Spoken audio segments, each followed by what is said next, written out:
Hello, everyone, and good morning, good afternoon, good evening, depending on where you're at. We're here today with Jess Lipman from the Mindful Nest. So Hello. welcome either to this LinkedIn Live or to this episode of the Mindful Marketing for Conscious Business podcast. And today, Jess and I are going to be talking about a topic that can be very fun for some people, and also for some, it's not so fun. So we're going to make it a little more enjoyable, more fun, and easier, and demystify some of the myths around social media posting and social media marketing to really help you reach more people with the work you're doing, and to help you be more visible online so that you can actually share your value with the people who really need it and bring your work to more people. So Jess, one of the things that we wanted to touch on was, first of all, why is it even important to stay visible online, and how can social media help us do that? Mm-hmm. Yeah. So with that question, it's really interesting because I think a lot of people who are new to client-centered services and this whole business model, they see social media as like maybe the most important element. And so I want to just say that I think social media is a huge element in your greater business because it gives you exposure and it pairs with your ecosystem. So once you get exposure, what are you doing with your clients? Like, how do you serve your clients? How do you support them? What programs do you enroll people in? And so social media is such a crucial part of that greater story. And being visible helps us get in front of the people that we really want to serve, that we feel inspired to serve.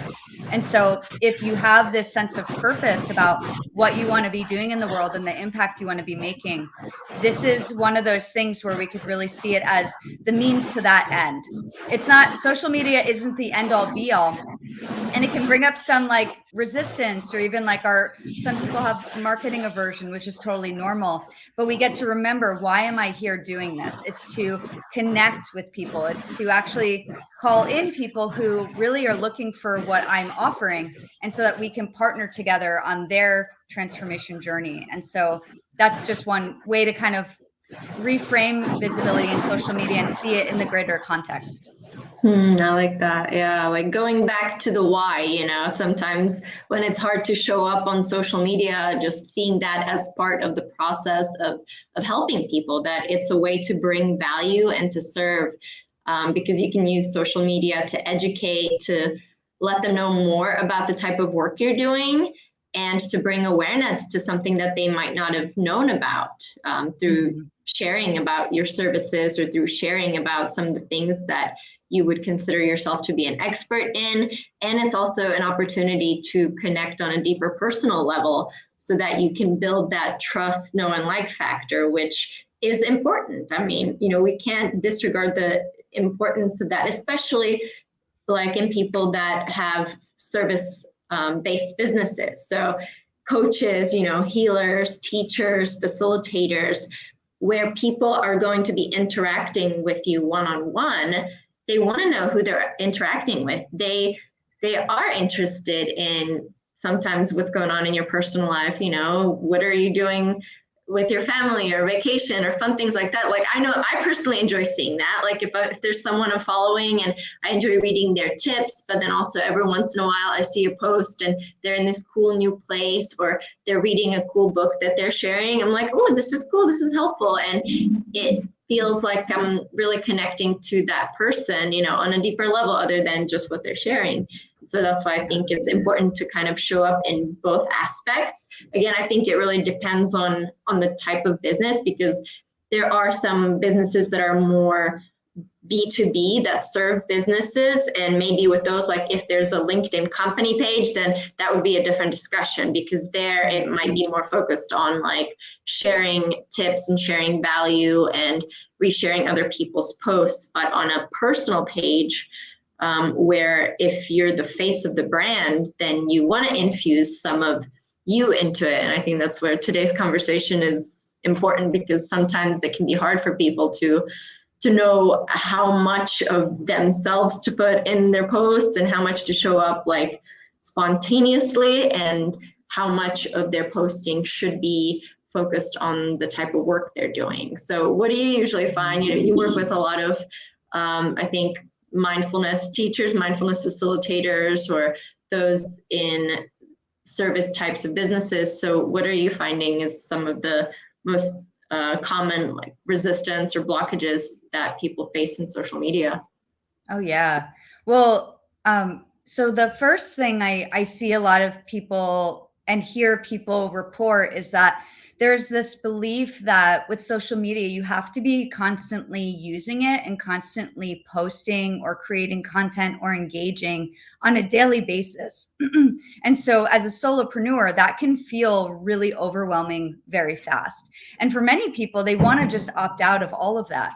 But here's the thing, that's actually not the strategic way to leverage social media in our businesses. We can actually still be consistent and still be present on there, but use our time and energy a lot more efficiently so that you can actually use your time throughout your week to deliver services to your clients or to do anything else that feels more meaningful to you, and actually create time blocks to do your social media. So it does not have to be that, overwhelming daily kind of engagement. And I want to say that that requires boundaries and intention and strategy and systems that you and I both provide our clients, because without that, we can get absorbed into these platforms because they are essentially designed to keep us engaging them. So all the functionality is there to keep you in the feed, to keep you scrolling, to have you looking at other people's content. But the question is that the function for your business? And I would say the answer is no. So you get to decide, okay, what are the key functions of social media for me, and what resonates most with my audience? And then committing to a strategy and managing your energy around that. So that's probably the top thing. And I also see a lot of people have aversion to marketing. It rests at the subconscious level. So even if they don't overtly say, I feel aversive to marketing, I hate marketing, you can feel it in the way that they hold back, the way that they're not posting, or the way that they are posting. A lot of people don't want to engage social media in that diverse way that you were describing, which is like to inspire, to educate, add value, share stories. These are all messaging pillars that we get to bring into our socials. But people sometimes see that as marketing, and that marketing is bad.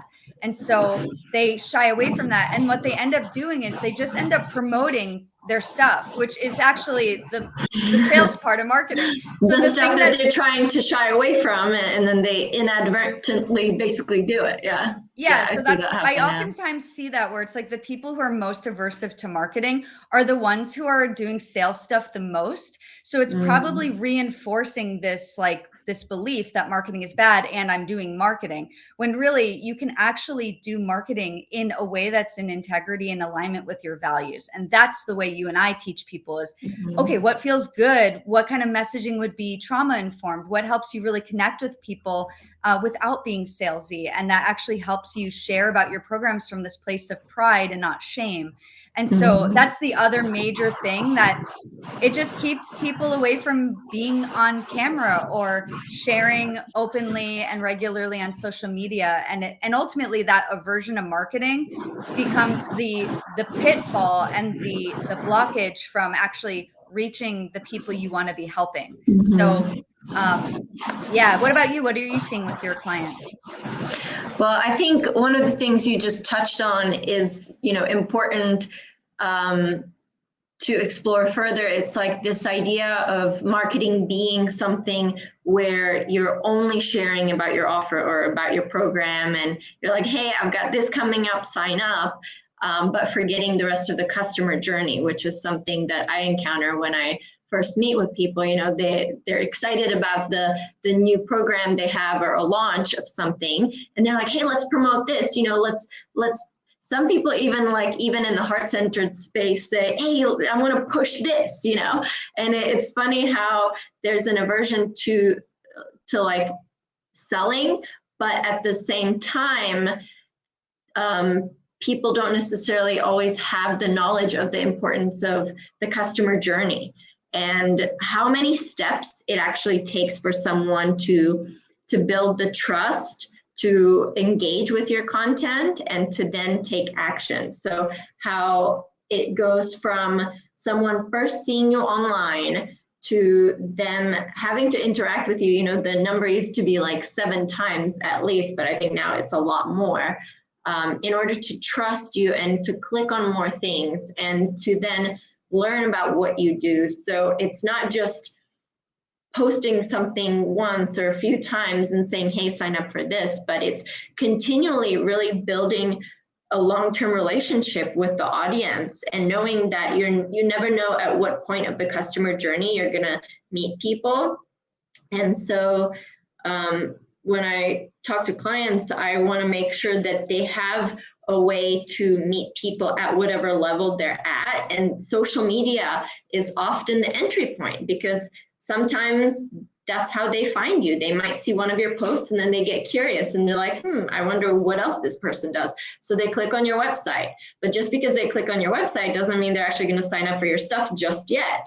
Then, then you got to nurture them further, educate them further, like build that relationship. And you do that through email marketing, and then through free things that you do, through webinars, through so many different aspects of the customer journey. So I think it's important to keep in mind that social media is just a part of it, and not to feel like if people are posting and then people aren't signing up, it's not that you're doing anything wrong with your posting, but do you have the rest of your marketing customer journey or funnel built out so that the people who find you on social media then have a way to further deepen the relationship with you?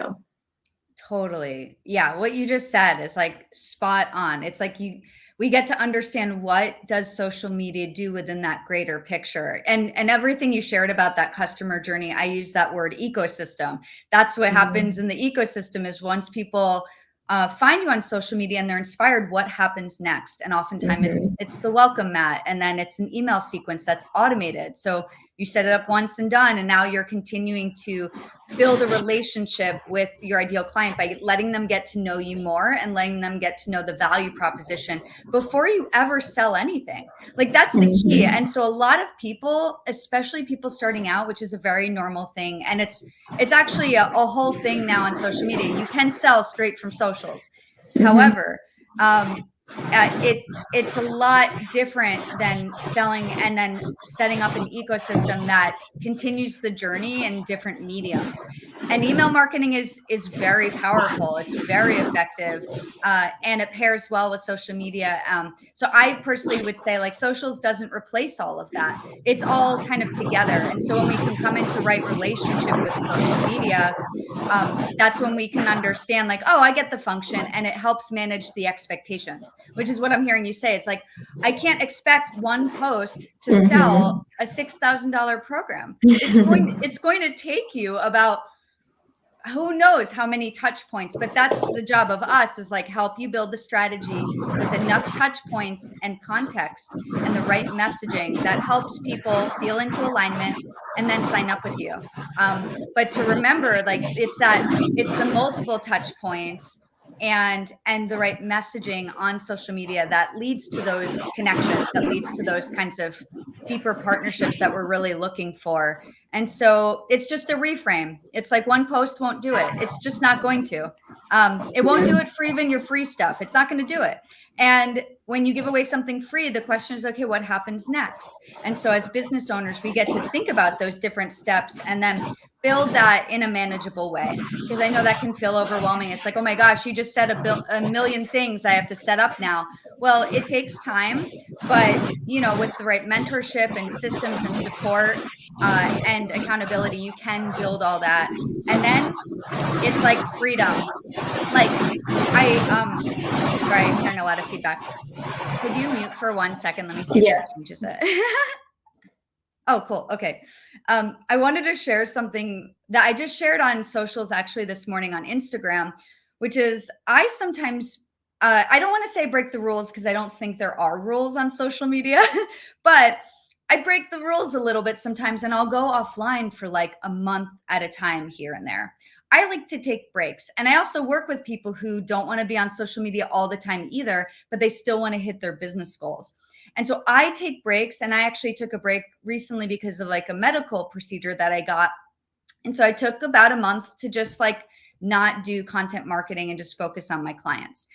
And what I found was that the lifespan of the content that I shared on social media was still working for me, even in that dark space. No posting, 0 posts, and I still am having the highest revenue month so far this year, which is kind of wild, right? So when you think about that, it's like you do not have to be on social media every single day.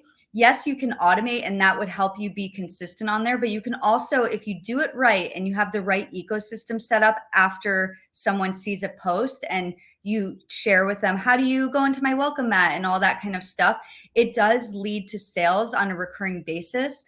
And so I can just share that from my personal experience is that there is no hustle here. I can take a month off and still see alignment calls get scheduled and booked in my calendar. And I'm like, whoa, what's that about, right? That's what we teach people. It's like, okay, how do you get that to work for you? And how do you use social media in a way that lets your content have that kind of longevity? When someone finds a post from a month ago and it's the right post for them, especially video, they're going to take action. And if you have an evergreen funnel, for example, and a welcome mat, the action is always going to be the same. And so you do not have to be on social media every day to be taking people through this customer journey. And in fact, you can take breaks, you can go on vacations, you can go on your meditation retreats. I do, and I don't see a hit my business. So it's just a testament to like setting up the right systems and really trusting your socials to support you in the way that they will if you, subscribe to these tenets that we're talking about. That's great. Thank you, Jess. And those are some great examples. And can you hear me okay? Or you still hear background sounds? You're good. I'm going to mute though while you talk. Okay, sounds good. So yeah, I think that just shows the impact of something you post. You never know how people are going to find it and what it can do for them. And sometimes I know another thing that I hear often is, sometimes people feel like they posted something that they think is really valuable, but they haven't gotten as much engagement or feedback or likes. And I always try to remind people that you just never know how much it could touch just one person. And that could be the one person who ends up signing up for your service, or it could reach, 200 people, but maybe only a very small percentage of them might actually comment or like, but that doesn't mean that it hasn't impacted them on a deep level. Like I always give the example of, think of when you are scrolling and, you see something and you think, wow, this is cool, you like it, but you don't actually take the time to hit the like button sometimes. Sometimes you might be in a hurry and you're like, oh, this is cool, but you don't say anything. And so think of how many people might be thinking that when they're looking at your stuff. And then over time, it adds up. So maybe they see your stuff, 5 times in a period of 6 months and they don't do anything. But then the 6th time you post something and they're like, oh yeah, I remember I've been seeing, Jess's name for the past 6 months now. And I think now I'm ready. I'm at a point where I really need her help, so I'm going to reach out to her. So it's this consistency. And that's what I think is great that you shared about kind of giving yourself the permission to not have to show up every day, but just to show up and know that if you're providing value, that people will see it. And I think that leads into Cheryl here had a question about what do we post? How do we know what to talk about in the social media posts so that people find it helpful and so that they actually take action, and so it builds that trust and like factor. Should we dive into that now? Cool. Yeah, we can. So what to post is like a very simple but big question.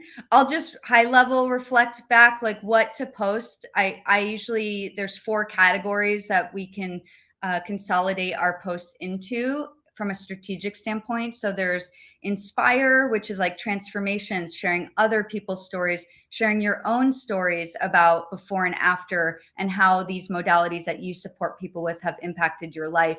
So, and just sharing inspiration. So it's not educational, it's more to inspire people to be courageous on this path and to see what can come if they put in the commitment and effort to use these modalities that you support people with.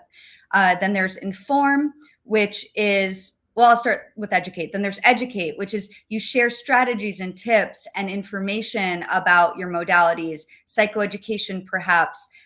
You share tips on how a technique in mindfulness works, things like that. That would be more education based.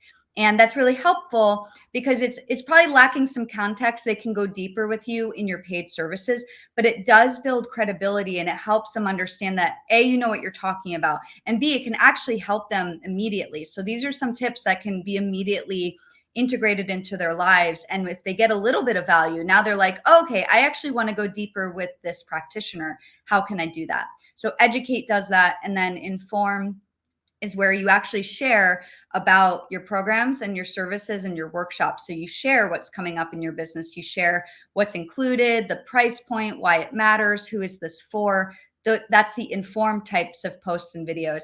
And then entertain is a category that you can engage with or not. It depends on your brand identity. But that's where you probably see a lot of video reels and TikTok doing entertainment posts where it's funny and there's something like snarky or quirky about the post, even if it is also educational or inspirational. I would categorize that as entertainment. And it helps people like feel connected and also see your energy and your personality more, because you are a person running your business. If you are a client-centered service provider and you are the person administering services, then that could be a great way to connect with people in an authentic way if that feels authentic to you. So those are the four. And then the last thing I'll say about posts on socials is I really think it's important to include a call to action every time. Even if the call to action is hop in the comments and let me know what resonates with you or what's happening in your life or how mindfulness has impacted you. It could be like, hop in the comments with the word mindfulness and I'll send you the link to learn more about this workshop. Or it could be like, go to the link in bio to sign up for this workshop. The deadline is, July 30th. Those are calls to action. So you want to take the value piece and then tell them what to do next. And I would say like do it every time and diversify the call to action, but know that that's a part of that customer journey. So if you're only posting and there's no real awareness of what they can do next, then just know that they may not know what to do next. And so that can cause some stall out in your strategy and yield the lack of results that you might be seeing with creating clients. So I would say that is a key pillar, is like one of those four, like you could rotate through those, and then call to action. And some platforms, there's hashtags that are highly effective so you can meet new people. What about you, Simona? Thank you. That's great. I love that you mentioned the part about the call to action, because that can sometimes be easy to forget. And I think it also, from like a mindful marketing standpoint, it builds in a level of safety, even though sometimes it might feel like calls to action are more like, hey, do this, but it's actually when you guide someone what to do next in order to best help them, it kind of takes the pressure, the stress off of them, because then they still have the free choice. They can choose to take that action or they don't have to, right? But you're giving them an idea and a suggestion, and then they have that choice rather than just being like, oh, okay, this is cool, so now what, So yeah, I think that's great. I think all the pillars that you shared are great ideas. And as far as like finding the inspiration for that, nowadays with ChatGPT and other AI tools, that lifts a lot of the weight off of people who can't figure out what to post about. There's also keyword research tools like Ubersuggest and search engine optimization tools that can help provide ideas. So then whatever topic you're most wanting to help people with, whatever service you provide, you figure out, what are people asking about this? What are some of your current clients asking about this? what are some of the most trending questions and topics within that topic. And then you can use the tools to give you ideas, and then you can use those to actually create things. And this is where I think that discussion of like how to automate and schedule versus how to show up authentically can come in, because now that you have some ideas, you can take that and use that to post some things ahead of time, and to then have ideas for ways to show up authentically, because now you have things that you know you can talk about. And so if something happens in your life, and I think that's the best example of showing up authentically and knowing what to post, is if you have a guideline that, for example, you want to talk about emotional intelligence, and then something happens in your life and there's a conflict in one of your relationships, and or maybe with a coworker or something like that, and then you can talk about, oh, this just happened yesterday, and this is how I used these teachings to guide myself in kind of regulating myself, or in using emotional intelligence, and then because you have that topic already lined out, it helps you keep that in mind just as you go about your daily life. So then when something happens that you can expand upon, it's already there for you, and you don't have to try to figure out, oh, what am I going to share now? So it can be kind of an anchor point for thinking about what could bring value to people and what will also resonate in your personal life. Yeah, that's excellent. And I love that you named all these these content idea strategies, because it can be tiring to be in the position of innovator on a 24-hour, 24/7 kind of basis. And so now we have these supplemental tools that can help, get the juices flowing, but not replace our authentic ideas, which I think is important. It's like, how do we use these tools, and then what energy can it shore up so that we can do other functions in our business? So I think it's great that stuff's so important. And to be able to blend together scheduling and automation and preparation, so you can get things scheduled in advance and then let it, post on its own, and blending that with spontaneity and finding your way into feeling authentic, whether you're scheduling in advance or you're going live on video. I think that's important. It's actually one of the things that some of my clients have reported to me, is this belief that if I don't create the post real time and post it right there, it doesn't feel authentic. Like doing content batching brings up this fear of being inauthentic or even calculated. And I really want to express that you get to tap into your authentic energy, and whether you're content batching or going live, you can retain that authenticity in your content. And it really, it doesn't matter if it's scheduled in advance or you share it real time. I think that's a real belief that can hold us back. And the truth is, you get to tap into your own authenticity and also start to determine, well, how do I contact that sense of authentic self before I do my content creation? And there's tons of ways to harness that, to find out, well, when do I feel most vital and alive and myself and confident? And then to actually strategize and say, okay, I'm going to plant my content creation sessions around those times where I reliably can cultivate that feeling state or tap back into it. And that's such a great way to run your business with empowerment. It's like, we don't need to wait to be inspired. We can actually start to learn how to tap into that wellspring that's always there. It's just, it doesn't always have to be on, but we know how to turn it on. And mindfulness is such a powerful way to do that. I love that. For me, that brings up the concept of sitting down to meet with the muse.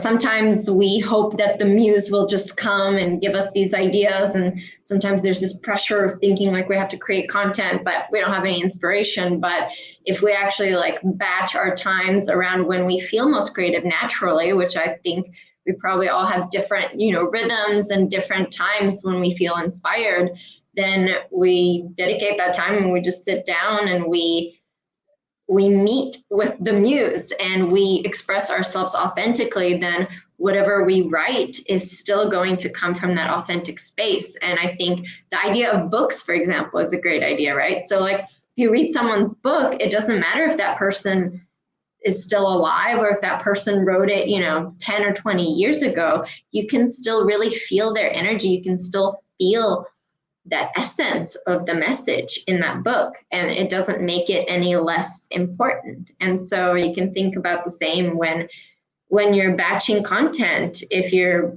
putting it out there ahead of time, then does it still have your mark on it? And I think that's more important than whether you're posting it this moment or whether you're posting it, 3 days in advance or a week in advance.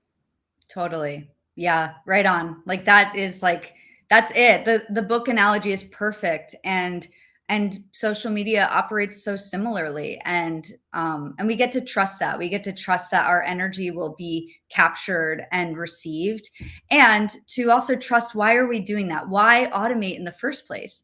And it's really so that you can have the energy and the vitality to show up for what you want to be doing in your business. For many of us, it's actually working with our clients, whether it's one-on-one workshops, group coaching. We want to put our energy and our effort into developing those with integrity and serving our people and being really available. So the cost of admission there is that we get to start thinking about, well, how do I manage my energy even better in my business and not let energy leakages take hold and impact the integrity of my work? Because what I would hate to see for people, and I sometimes see, is burnout arises because all of this effort and energy is put into real-time creation of all these marketing efforts. And then there's this exhaustion when it comes time to serve your clients. Now, that's what we don't want. And so that's why, you and I teach strategies to help to manage that energy and help you show up authentically and show up, like be visible. Let social media support you in that greater endeavor. We want to be helping people. And so we get to really be like mindful about how we use our energy. Thank you. Yeah, that's great. And that's the most important thing to keep in mind, is that knowing what is the best way to spend our time, what is the highest value service that we can provide, what is our zone of genius, and then allocating our time to marketing and to social media so that we can then spend more time doing that zone of genius type work. And without systems, that can be hard to do. So that's why, I love the type of work we do is helping people like put systems around marketing and allow them to delegate some of that so they don't have to spend their mental energy and their time on this stuff. And with that, we would love to invite any of you who are interested in making your social media easier and in being more visible more consistently to our 3-day workshop series that Jess and I will be hosting in July. So it will be from July 19th through July 21st. It's called Expand Your Exposure and Visibility. And so we'll be meeting for 3 days for 90 minutes each day to help you actually create the next quarter of your social media postings ahead of time. So day 1 will teach you about the basics of social media marketing and how to figure out what target audience you're talking to, what they will most likely engage with, how to find the ideas of what to post.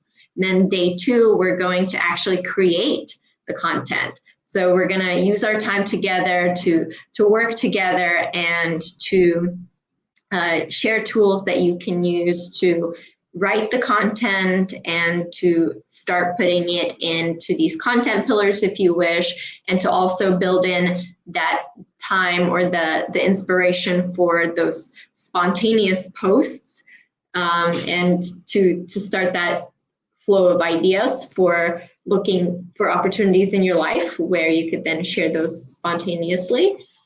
And then on day 3, we're going to take what you created on day 2 and help you actually schedule it out in advance. So then you'll have 36 social media posts, so 3 posts a week for 3 months, and you'll have them all scheduled out. And then you can still insert your own personality and authenticity, of course, into those posts themselves, but then, throughout whatever happens that week, and that takes that off of your shoulder for the whole quarter. And once you learn this system, then you can keep doing that whenever you want. You can do it for the next quarter and the next quarter, and you no longer have to stress about, oh, what am I going to post and how am I going to stay visible on social media.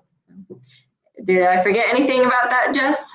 No, you got it. And what's included is, so we have those live sessions, so everyone gets access to these live groups, which is the beauty of this is that there's going to be learning, but also implementation. So you have time and space to actually implement, and then also walk away with this blueprint so that you can keep implementing.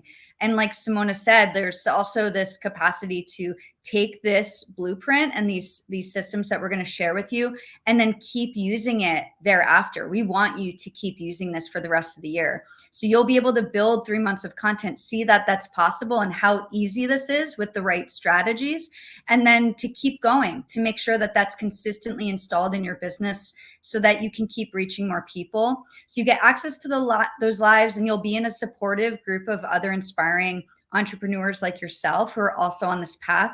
And so it's a great space to tap into this sense of belonging and this commitment to your exposure strategies and your visibility, and do it together.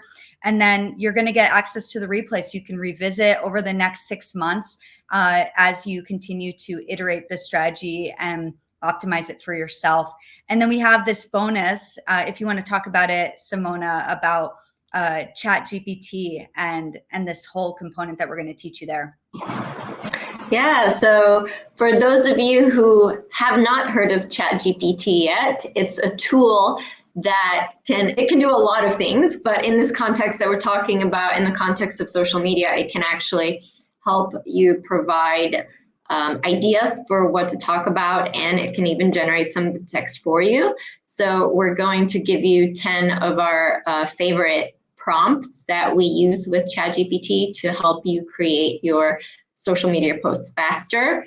And I just want to insert, because we are in a mindful and conscious business community, that we don't necessarily advise just copying and pasting, but using it to help you generate ideas so then you can make them your own and really infuse them with you. But yeah, we'll share 10 of our favorite prompts to help you use ChatGPT, and we'll give you a brief overview of how to actually use it in the most efficient way.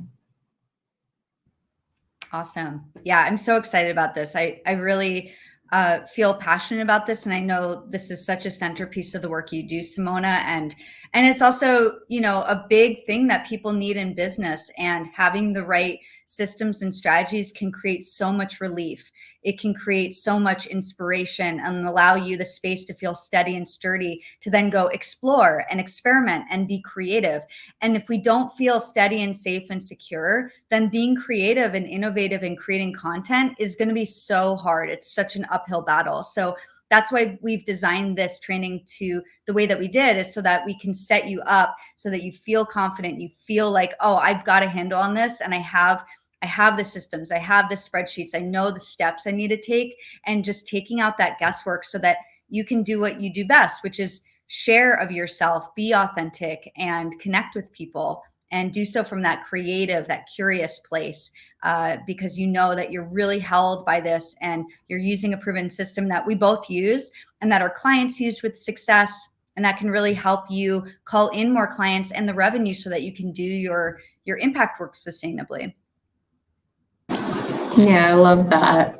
For me, this is like where the head and the heart come together, the right brain and the left brain. Like, it really shows the importance of that balance, because sometimes we feel like it has to be either or, but it's when they work together, when you have that structure that allows you to then tap into the creativity, and the creativity can then feed the structure. So it's a beautiful blending. And to me, this is the heart of mindful marketing and of conscious business. It's bringing ourselves to it, bringing our heart to it, and using structures and guidelines and advice and tips in order to make it the most effective and efficient, because our time is the most precious thing we have in this world, so we want to use it wisely. Yes, totally agree with that. So yeah, I'm excited. The Me dates too. again are July 19, 2021. The time window is 8:30 to 10 a.m. Pacific each day. And I believe, I don't know if you mentioned, we also have a working session optional on day 2, right? No, So yeah, go if ahead and mention about that. Yeah. So yeah, we're gonna have a working session day 2. So if you want, it's totally optional, but you can come and start to do your content creation in this supportive group. So you could tap into accountability. We'll all be using the strategy in silence, but you can always pop in and ask questions as you go. So we'll be there as coach support, but also with you doing the content creation so you could practice actually taking that time block to experiment with what's it like to content batch and to do it among other people who are also curious, open, and committed to that as well. So real-time practice to get started. Yes, and of course, feedback. So while you're there with us, then at the end we'll be happy to provide feedback, or others in the group if you want to ask them, because there might be people in the group who are your target audience. So you might ask them, "Hey, does this resonate with you?" Or "What do you think of this?" So it's a great time to kind of know if you're on the right track. Yeah. So I'll post the link to sign up for that in the comments. And if there's anyone out there on LinkedIn Live who has any questions, feel free to pop them in the comments.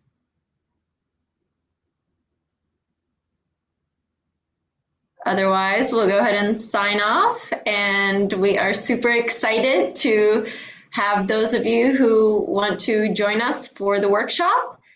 And everyone else, we look forward to seeing you again soon.